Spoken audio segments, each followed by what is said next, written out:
आज है हमारा हाइट इंक्रीज करने का डे 4। चलिए शुरू करते हैं। डे 1 से आप मेरे साथ करिएगा।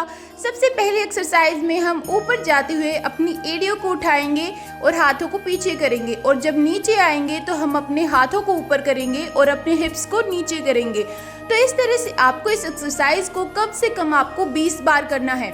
कोशिश करनी है कि जब आप अपनी एड़ियों को उठाएं तो अपने शरीर को पूरे को पीछे की तरफ और ऊपर की तरफ स्ट्रेच करें। थोड़ा सा बैलेंस करना मुश्किल होगा, इसलिए आपकी स्पीड भी बढ़ जाएगी, लेकिन फिर से अपने बैलेंस को वापस लाते हुए अपनी स्पीड को स्लो कर देना है और कोशिश करनी है कि इसको आप स्लो ही करें। कम से कम इसको 20 बार करना है। पूरे शरीर को एड़ियों को ऊपर जाते हुए खिंचाव देना है और कोशिश करनी है कि जब नीचे की तरफ आए तो ज़्यादा बैठना नहीं है, बस थोड़ा सा आपको डाउन होना है। इस तरह से आपको इस एक्सरसाइज को 20 बार करना है। और हाँ, एक बात का और ध्यान रखिएगा कि डे 1 से बहुत ही ज़्यादा ज़रूरी है एक्सरसाइजेस को स्टार्ट करना, क्योंकि डे 1 में मैंने ताड़ासन और अलग अलग तरह की एक्सरसाइजेस बता रखी है। सेकंड में हम ताड़ासन वॉक करेंगे, जो मैं आपको डे 1 से करवा रही हूँ। किस तरह से करनी है वो आपको फर्स्ट डे में मिल जाएगी।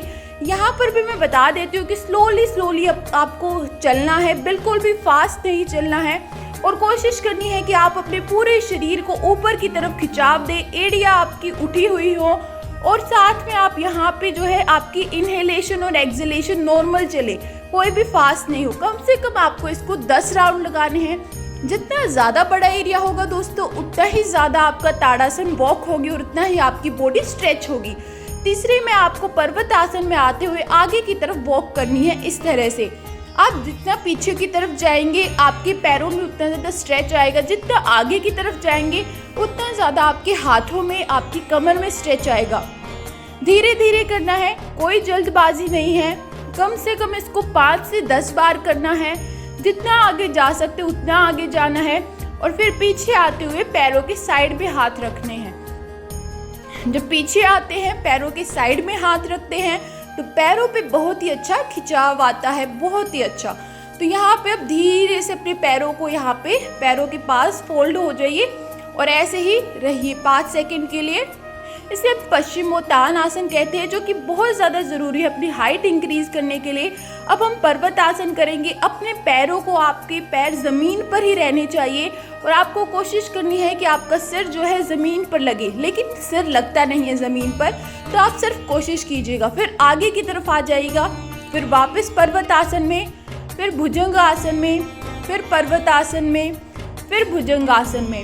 एक्सहेल कीजिए, आगे की तरफ जाते हुए इनहेल कीजिए, एक्सहेल कीजिए, इनहेल कीजिए। जब भुजंग आसन में आते हैं तो अपने शरीर को पीछे की तरफ पूरा खिंचाव दे दीजिए। आगे की तरफ जाते हैं तो पूरा अपने शरीर को, अपनी गर्दन को नीचे टिकाने की कोशिश कीजिए। तो इस तरह से आपको इसको कम से कम 10 बार करना है, और भुजंग आसन में आपको होल्ड करना है 5 सेकंड के लिए। यहीं पर रुकिए और धीरे धीरे वापस आ जाइए। अब हम थोड़ी सी पश्चिमोत्तान आसन की स्ट्रेचेस करेंगे, जिसमें आपको अपने पैरों को सीधा कर थोड़ा सा यहाँ पे अपने हाथों को फोल्ड कर आगे की तरफ जाना है, अपने पैरों से आगे। 1 2 3। सांस बाहर छोड़ते हुए आगे जाइए, सांस लेते हुए पीछे। बाहर छोड़िए सांस, सांस अंदर लीजिए, सांस बाहर छोड़िए, सांस अंदर लीजिए। इस तरह से आपको इसको 10 बार करना है। बहुत ही अच्छी एक्सरसाइज है। आपके पैरों पर बहुत ही अच्छा खिंचाव पड़ेगा, साथ में आपकी कमर पर और हाथों पर। अगर आप इन सारे एक्सरसाइजेज को डेली करते हो, डे 1 से शुरू कर रहे हैं, तो आपकी हाइट ज़रूर बढ़ेगी।